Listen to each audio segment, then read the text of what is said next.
जैस के घर वाले जैस से कहते हैं कि ये तूफान उस वाले तूफान से 5 गुना बड़े हैं, तुम इनको नहीं संभाल पाओगी तो जल्दी से घर को आ जाओ। जैस इन तूफानों से बचने के लिए बैन की राय लेती है। बैन उससे कहता है कि ये तूफान पहले से बहुत ज्यादा बड़े हैं, तुम इनको नहीं संभाल सकती तो तुम्हारे घर लौटने में ही भलाई होगी। लेकिन जैस घर वापस नहीं आना चाहती थी, उसे चौथा पड़ाव भी पार करना था। जैस अपने मम्मी पापा से दोबारा पूछती है कि बताओ डैडी मुझे क्या करना चाहिए। जैस के पिता जैस से कहते हैं कि तुम उस नाव की कैप्टन हो, हमसे ज्यादा तुम अच्छे फैसले ले सकती हो, तुम जो भी फैसला लोगी सही लोगी, हम तुम्हारे साथ हैं। मानो मीडिया तो जैस के फैसले का इंतजार कर रहा था कि जैस आखिर क्या फैसला लेगी। जैस की बहन बाहर आकर बताती है कि जैस ने फैसला ले लिया है, वो तूफानों से लड़ेगी और जीतने के बाद घर वापस आएगी। उस दिन जैसिका का 198वां दिन था, जो घर से 1488 मील दूरी पर थी। तूफान को आए हुए बस थोड़ी देर हुई थी, तभी न्यूज पर खबर आने लगती है कि 3 तूफान मिलकर एक तूफान में बदल रहा है। ये सुनने के बाद जैसिका के घर वाले सोच रहे थे कि जैसिका वापस आ पाएगी या नहीं। तूफान इतना तेज था कि जैसिका की नाव इधर से उधर पूरी हिल रही थी। लहरें इतनी तेज उठ रही थी कि जैसिका की नाव लहरों के बीच में फंस गई थी। तूफान लगातार तेज होता जा रहा था। जैसिका की नाव पलटने से बार बार बच रही थी। एक बार तो मानो ऐसा लगा कि जैसे की नाव पलट गई, लेकिन वो बच जाती है। तूफान को लगातार चलते चलते पूरे 3 दिन हो गए थे, लेकिन तूफान रुकने का नाम ही नहीं ले रहा था। 3 दिन से जैसिका ने ना तो कुछ खाया था ना ही कुछ पिया था, वो बस ऐसे ही बंधी पड़ी थी। जैस की नजर जाती है तो देखती है कि पानी अंदर आने लगा है, जिससे नाव डूबने के चांस बढ़ते जा रहे थे। जैसिका घबरा जाती है और घबराने के बाद अपने घर को फोन करती है। उसकी बात घर वालों से थोड़ी देरी हो पाती है, उसके बाद फोन कट जाता है।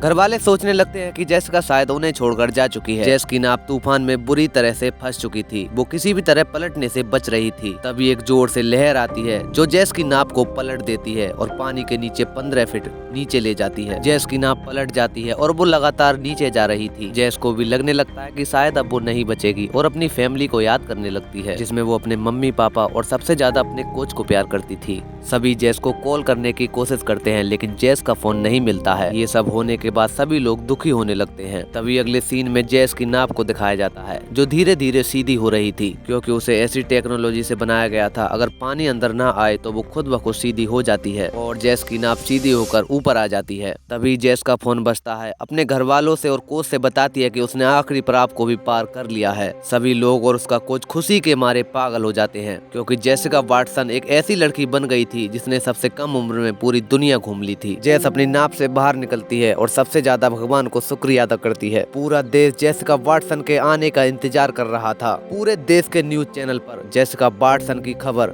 वायरल हो रही थी। उसके चाहने वाले लोग उसके स्वागत के लिए वहां पर आए हुए थे। जैस के स्वागत के लिए बहुत सारी नावें उसे लेने के लिए पानी में ही आ जाती हैं। जैस आज बहुत ज्यादा खुश दिख रही थी। जैस सबसे पहले अपने माता पिता को गले लगाती है और बहुत ज्यादा उनसे लिपट कर रोती है। एक छोटी सी लड़की जो पूरी दुनिया घूमने के बाद बहुत ज्यादा खुश थी और उसने अपने माँ बाप का नाम भी रोशन कर दिया था। दोस्तों ये एक सच्ची कहानी है। तभी रियल जैसिका वाटसन को दिखाया जाता है। दोस्तों ये थी वो लड़की जिसने अपने सपने को पूरा करने के लिए अपनी जिंदगी दांव पर लगा दी। इतनी छोटी सी उम्र में जैसिका वाटसन ने पूरी दुनिया को जीत लिया। ये मूवी जैसिका वाटसन की रियल स्टोरी पर बेस है। तो दोस्तों हमारे सपने कैसे भी हों, हमें उनको पूरा करना चाहिए, क्योंकि हमारे सपने हम ही देखते हैं तो उन्हें पूरा भी हम ही करेंगे। दोस्तों अगर स्टोरी अच्छी लगी हो तो वीडियो को लाइक कर देना, और जिसने भी अभी तक इसका पहला पार्ट नहीं देखा है वो जाकर देख लो। तब तक के लिए बाय बाय, मिलूंगा आपको नेक्स्ट वीडियो में।